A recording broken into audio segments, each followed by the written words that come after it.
అందరికీ నమస్కారం. Welcome to Gunasar class. మనం టెట్కి డిఎస్కి అవసరమైనటువంటి ర్యాపిడ్ రివిజన్ అంటే ఇంతకుముందు ఏ టాపిక్స్ అయితే ఇంపార్టెంటో ఆ టాపిక్స్ సంబంధించినటువంటి వీడియోస్ చేయడం అనేది జరిగింది. అలాగే ఈరోజు మనం తెలుగు మెథడాలజీకి సంబంధించినటువంటి భాషా నిర్వచనాల గురించి చర్చిద్దాం. మరి ప్రతి టెట్కి కానీ డిఎస్కి కానీ తెలుగు మెథడాలజీ నుండి తప్పనిసరిగా 1-2 బిట్లు వచ్చేటటువంటి పార్ట్ ఏమైనా ఉంది అంటే అది భాషా నిర్వచనాలు. సో ఈ భాషా నిర్వచనాల గురించి ఈరోజు మనం చర్చించుకుందాం. దయచేసి అందరూ కూడా ఈ వీడియోని లైక్ చేయండి, షేర్ చేయండి, సబ్స్క్రైబ్ చేయండి. మేము కేవలం ఎడ్యుకేషన్ వీడియోస్ మాత్రమే పెడతాం కాబట్టి అది కూడా ఇంపార్టెంట్ అయినటువంటి 1-2 బిట్లు వచ్చేటటువంటి ప్రాంతము ఏరియా ఏదైతే ఉందో ఆ సిలబస్ ఆ సబ్జెక్టే పెడుతున్నాం కాబట్టి దయచేసి మీరందరూ కూడా ఈ వీడియోని లైక్ చేయండి, షేర్ చేయండి, సబ్స్క్రైబ్ చేయండి. మేము పెట్టేటటువంటి ఏ వీడియో అయినా సరే మీ మొబైల్కి వస్తుంది.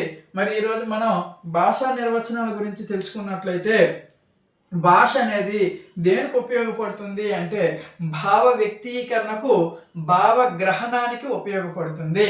భావ వ్యక్తీకరణకు అంటే మన మనసులో ఉన్నటువంటి భావాన్ని ఎదుటివారికి తెలియజేయడమే భావ వ్యక్తీకరణ. భావ గ్రహణం అంటే ఎదుటి వాళ్ళు చెప్పేటటువంటి మాటలను అర్థం చేసుకోవడమే భావగ్రహణము. ఈ భావ వ్యక్తీకరణకు, భావ గ్రహణానికి ఉపయోగపడేది ఏంటంటే భాష. ఇక భాష అనే పదము బాష్ అనే సంస్కృత ధాతువు నుండి పుట్టింది. భాష అనే పదము బాష్ అనే సంస్కృత ధాతువు నుండి పుట్టింది. ఇది ఇంతకుముందు టెట్లో డిఎస్లో ఇచ్చినటువంటి బిట్ చూడండి. మరి భాష అనే పదము ఏ సంస్కృత ధాతువు నుండి పుట్టింది అని అడిగాడు. ఆప్షన్లో బాష్, బాష్, బాష్, భావం అని ఇచ్చున్నాడు. ఇందులో మనం ఏంటి అనేది చాలామంది తప్పు చేయడం అనేది జరిగింది. మరి ఆప్షన్స్ చూసుకుంటే చూడండి, ఈసు కాదు, తర్వాత ఈసు కాదు, భాషకు సంబంధించి మనం ఏదైతే షా రాస్తామో ఆ షాకు సంబంధించినటువంటి షు బాష్, బాష్ అనే సంస్కృత ధాతువు నుండి పుట్టింది. సో కాబట్టి ఆన్సర్ ఏదంటే సి అనేది ఆన్సర్ అవుతుంది. ఇది ఇంతకు ముందు అడిగినటువంటిది, ఎగ్జామ్స్లో అడిగినటువంటి క్వశ్చన్. మరి భాష అనే పదం బాస్ అనే సంస్కృత ధాతువు నుండి వచ్చింది. బా అనగా ఏమిటి? భాష అనగా, భాష అనగా భాషింపబడేది అని అర్థం. భాషింపబడేది, భాష అనగా భాషింపబడేది అని అర్థం. భాషింపబడేది అని అర్థం. వ్యక్తమైన వాక్కు అని వస్తుంది. వ్యక్తమైన వాక్కు అని కూడా అనొచ్చు. వ్యక్తమైన వాక్కు అని అనొచ్చు. ఇది భాషకు సంబంధించినటువంటిది, చాలా చాలా ఇంపార్టెంట్ది. మరొకసారి చూద్దాం. భావ వ్యక్తీకరణకు, భావ గ్రహణానికి ఉపయోగపడేది భాష.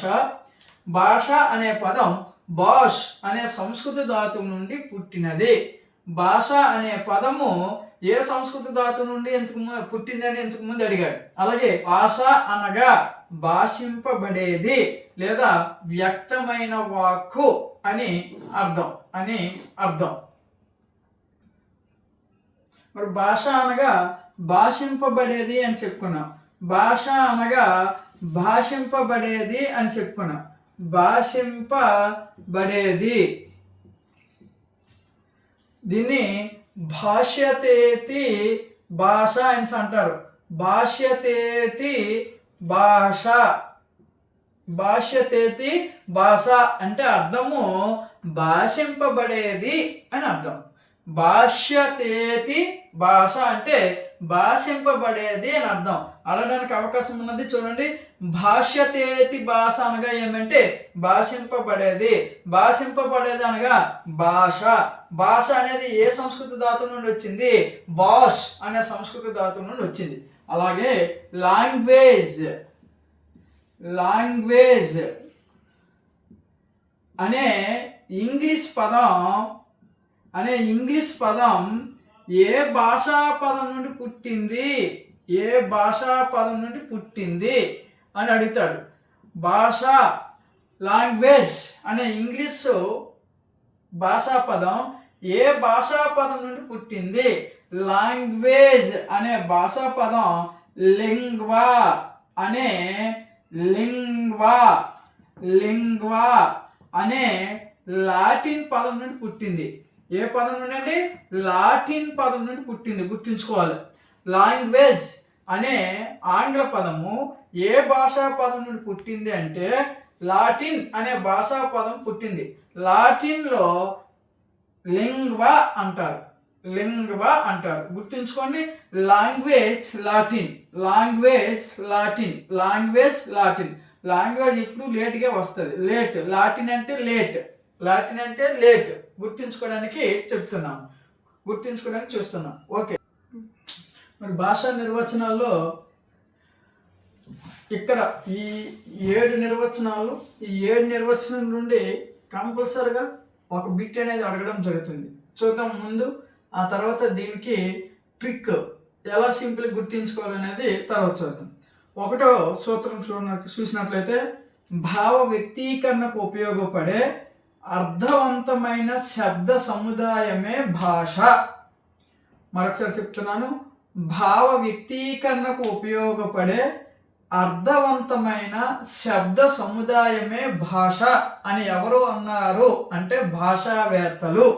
ఇలా సూత్రం ఇచ్చి ఆప్షన్లో భాషావేత్తల దృష్ట్యా, వ్యాకరణకర్తల దృష్ట్యా, లేకపోతే నిఘంటుకారులు చెప్పారా అనేవి ఆప్షన్స్ ఇస్తుంటారు. కాబట్టి మనం చూడండి, భావ వ్యక్తీకరణకు ఉపయోగపడే అర్థవంతమైన శబ్ద సముదాయమే భాష అంటే గుర్తుంచుకోండి, భాషావేత్తలు. ఎవరు చెప్పారండి? భాషావేత్తలు. ట్రిక్ చూడండి, శబ్ద అంటే భాష మాట్లాడితే శబ్దం వస్తుంది, గుర్తుంచుకోండి. అర్థవంతమైన శబ్ద సముదాయమే భాష అని ఎవరు అన్నారు అంటే భాషావేత్తలు. ఇందులో మనకి ట్రిక్ ఏంటి? శబ్ద అని వస్తే ఎవరు చెప్పినట్టుగా భాషావేత్తలు, గుర్తుంచుకోండి. వచ్చింది. భావ వ్యక్తీకరణకు ఉపయోగపడే అర్థవంతమైన శబ్ద సముదాయమే ఏంటంటే భాష. ఎవరు చెప్పారు? భాషావేత్తలు చెప్పారు. అదే భాషావేత్తలు ఇంకొకటి కూడా చెప్పున్నారు. ఇది ఇంతకు ముందు అడిగినటువంటి ఎగ్జామ్లో అడిగినటువంటిది, చాలా చాలా ఇంపార్టెంట్, గుర్తించుకోండి. ఏంటంటే పరిమిత సాధనాలను అపరిమితంగా వాడుక చేసేది అనే సూత్రాన్ని ఎవరు చెప్పారు అని చెప్పి భాషావేత్తల, నిఘంటుకారుల, వ్యాకరణకర్తల, లేకపోతే ఏదో గ్రంథం ఇచ్చి ఆ గ్రంథంలో చెప్పారా అనేది అడుగుతున్నాడు. గుర్తుంచుకోండి, పరిమిత సాధనాలను అపరిమితంగా వాడేది ఎవరంటే భాషావేత్తలే, గుర్తుంచుకోండి. వాక్యాలు చిన్న పదాలున్నా వాటిని వర్ణించి వర్ణన చేసేటటువంటి ఆ టాలెంట్ ఎవరికి ఉంటుందంటే భాషావేత్తలకి. ఇది గుర్తుంచుకోవడానికి మాత్రం చెప్తున్నాను. ఓకే, మరి భావ వ్యక్తీకరణకు ఉపయోగపడే అర్థవంతమైన శబ్ద సముదాయమే భాష అంటే శబ్దము అని వస్తే ఎవరు? భాషావేత్తలు. మరి పరిమిత సాధనాలను అపరిమితంగా వాడి చేసేది ఎవరు? భాషావేత్తలే. ఒక సూత్రం అయిపోయింది. ఎవరు చెప్పారంటే భాషావేత్తలు చెప్పారు. గుర్తుంచుకోవాలి, కాన్సన్ట్రేషన్తో వినాలి.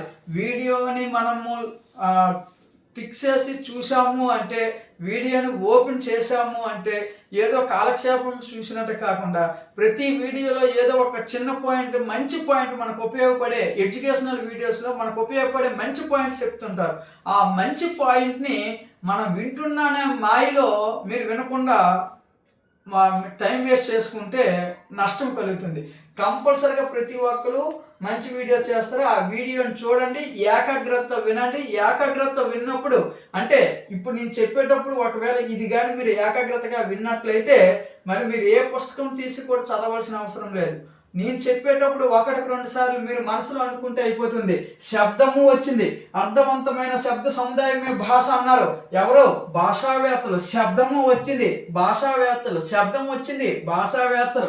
పరిమిత సాధనాలను అపరిమితంగా వాడి చేసేది ఎవరు? భాషావేత్తలు. పరిమిత సాధనాలను అపరిమితంగా వాడి చేసేది భాషావేత్తలు. బిట్ వస్తే తప్పనిసరిగా మనం చేయాలి, చేసే విధంగా లెసన్ వినడానికి ప్రయత్నం చేయాలి. ఇక రెండోది, ఇప్పుడు మనం భాషావేత్తల తర్వాత ఇప్పుడు నిఘంటుకారులు ఏ నిర్వచనం ఇచ్చారో చూడండి. భాషావేత్తలు అయిపోయింది, శబ్దము, పరిమిత సాధనాలు. ఇప్పుడు అర్థవంతమైన పదాల సమూహమే భాష అని ఎవరన్నారు అని అంటారు. అర్థవంతమైన పదాల సమూహమే భాష అని ఎవరన్నారు అని ఆప్షన్లు ఇస్తారు భాషావేత్తలు, నిఘంటుకారులు, ఎంఎన్ బ్యాకు, లేకపోతే వ్యాకరణకర్తలు అని ఇస్తుంటాడు. అర్థవంతమైన పదాలు, పదము వర్డ్ ఎక్కడ చూస్తాం? డిక్షనరీలో చూస్తాం. డిక్షనరీ అంటే నిఘంటువు, అంతే, సింపుల్ అయిపోయి. ఎక్కడ చూస్తాం? డిక్షనరీలో చూస్తాం. డిక్షనరీ అంటే నిఘంటువు, తెలుగులో నిఘంటువు. మరి పదాలు అంటే ఏంటి? వర్డ్స్ అందులో చూస్తాము అంటే డిక్షనరీలో చూస్తాం, అయిపోయి. శబ్దము వస్తే భాషావేత్త, పదము వస్తే నిఘంటుకారులు. ఎంత ఈజీగా చూడండి. మరి అర్థవంతమైన పదాల సమూహమే భాష అన్నాడు నిఘంటుకారులు. అర్థవంతమైన శబ్ద సముదాయమే భాష. ఇక్కడ 4వది చూద్దాం. Emmon back,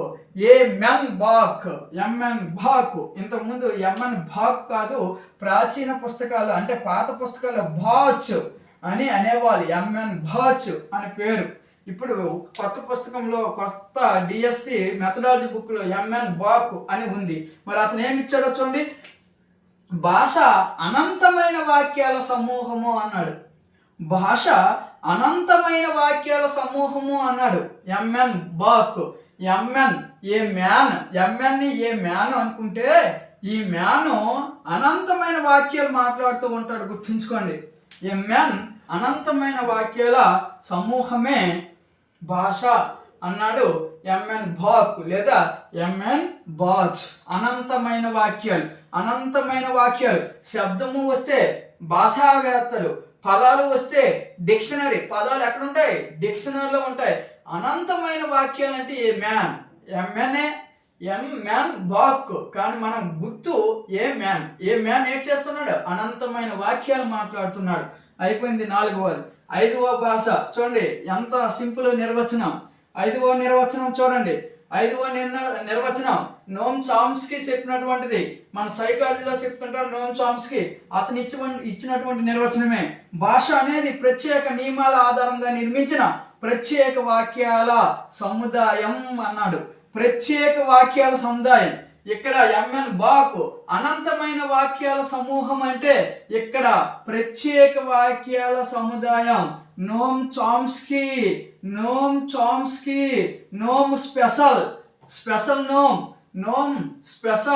Chomsky special. ప్రత్యేక వాక్యాల సముదాయం. అనంతమైన వాక్యాలంటే అనంతమైన వాక్యాలు ఎంఎన్ ఏ మ్యాన్ అనంతమైన వాక్యాల సమూహం అన్నాడు. మరి ప్రత్యేక వాక్యాల సమూహం ఎవరన్నారు? నోమ్ చామ్స్కీ అనేవాడు ప్రత్యేక వాక్యాల సమూహమే భాష అని చెప్పున్నాడు. 5 అయిపోయింది. మరొకసారి 6వది చూద్దాం. మరి ప్రకృతి ప్రత్యయ పద నిరూపణమే భాష అన్నారు. ప్రకృతి ప్రత్యయ పద నిరూపణమే భాష అన్నారు. ప్రకృతి ప్రత్యయాలు మనకు ప్రకృతి వికృతులు అందులో వస్తాయి అంటే వ్యాకరణ అంశాలు వస్తాయి. ఎక్సలెంట్. వ్యాకరణకర్తలు గుర్తించండి, ఈజీ. ప్రకృతి ప్రత్యయ పద నిరూపణమే భాష. ప్రకృతి వికృతులు మనకి ఎక్కడ వస్తాయి? వ్యాకరణంలో వస్తాయి. కాబట్టి వ్యాకరణకర్త అన్నాడని చెప్పండి. అయిపోయింది, సింపుల్. ఇక నెక్స్ట్ 7వది చూద్దాం. ఉన్నత సంక్లిష్ట సూత్ర జాలావలయం భాష అన్నాడు. ఉన్నత సంక్లిష్ట సూత్ర జాలావలయం భాష అని ఏ గ్రంథంలో అన్నారని అడుగుతుంటాడు. Language in the modern world అనే పుస్తకంలో చెప్పడం జరిగింది. ఇవి మనం ఈ 7 నిర్వచనాలు ఎంత ఈజీగా నేర్చుకున్నామో చూడండి. మరి చెప్పండి. భాషావేత్తలు ఇచ్చినటువంటిది ఏంటంటే అనంత వాక్యాల శబ్ద సముదాయమే భాష. శబ్ద సముదాయము అంటే భాషావేత్తలు పరిమిత సాధనాలను అపరిమితంగా వాడికి చేసేది అనేది ఎవరు అంటే భాషావేత్తలు. ఈ 2 నిర్వచనాలు ఎవరిచ్చున్నారు అంటే భాషావేత్తలు. శబ్ద పరిమిత సాధనాలు అపరిమితంగా వాడికి చేసేది భాషావేత్తలకే సాధ్యం, గుర్తుంచుకోండి. ఇక 2వది ఏంటంటే అర్థవంతమైన పదాల సమూహమే భాష. అర్థవంతమైన పదాల సమూహమే భాష. పదాలు అందులో ఉంటాయి, డిక్షనరీలో ఉంటాయి. డిక్షనరీ తెలుగులో ఏమంటారు? నిఘంటుకారులు. పదాలు నిఘంటుకారులు. చాలా ఇది 2 నిమిషాల్లో చెప్పేస్తారు. మరి భాష అనంతమైన వాక్యాల సమూహము. అనంతమైన వాక్యాలు ఎవరు మాట్లాడతారు? ఎంఎన్ భాక్. ఎవరు? ఎంఎన్ భాక్. మరి 5, భాష అనేది ప్రత్యేక వాక్యాల సముదాయము. భాష ప్రత్యేక నియమాల ఆధారంగా నిర్మించిన ప్రత్యేక వాక్యాల సముదాయము అన్నారు. ఎవరు? నోమ్ చామ్స్కీ. ప్రత్యేక special words, special sentence నోమ్ Chomsky. Special sentence నోమ్ Chomsky. ప్రకృతి ప్రత్యయ పద నిరూపణమే భాష అన్నారు. ప్రకృతి ప్రత్యయాలు ఎక్కడ ఉంటాయి? వ్యాకరణ అంశాల్లో ఉంటాయి. కాబట్టి వ్యాకరణకర్తలు అని గుర్తుంచుకోండి.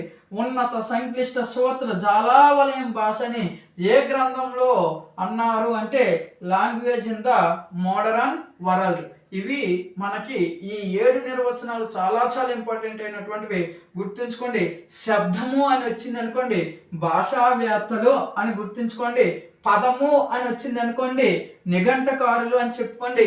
అనంతమైన వాక్యాలు అని వచ్చింది అనుకోండి ఎంఎన్ బాక్ అని చెప్పుకోండి.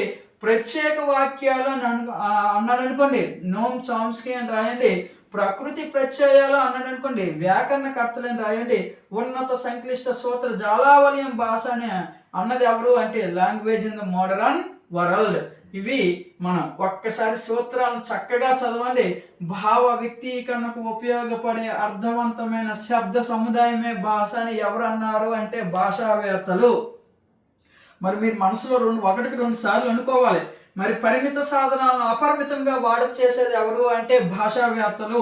వీడియో చూసామంటే ఒక్క ముక్కైనా నేర్చుకునే విధంగా ఉండాలి. టైం వేస్ట్ కోసం వీడియోలు చూడకూడదు. అర్థవంతమైన పదాల సమూహమే భాష అని ఎవరన్నారు అంటే నిఘంటుకారులు. పదము వస్తే నిఘంటుకారులు అని చెప్పాలి. భాష అనంతమైన వాక్యాల సమూహం అని ఎవరన్నారు? Emmon Bach. భాష అనేది ప్రత్యేక నియమాల ఆధారంగా నిర్మించిన ప్రత్యేక వాక్యాల సముదాయం అని ఎవరని చెప్పారు? నోమ్ చామ్స్కీ. ప్రకృతి ప్రత్యయ పద నిరూపణమే భాష అని ఎవరన్నారు? వ్యాకరణకర్తలు. ఉన్నత సంక్లిష్ట సూత్ర జాలావలయం భాషని ఏ గ్రంథంలో పేర్కొన్నారు అంటే language in the world, language in the modern world అనే గ్రంథంలో పేర్కోవడం జరిగింది. మరి ఇక భాషను సంబంధించి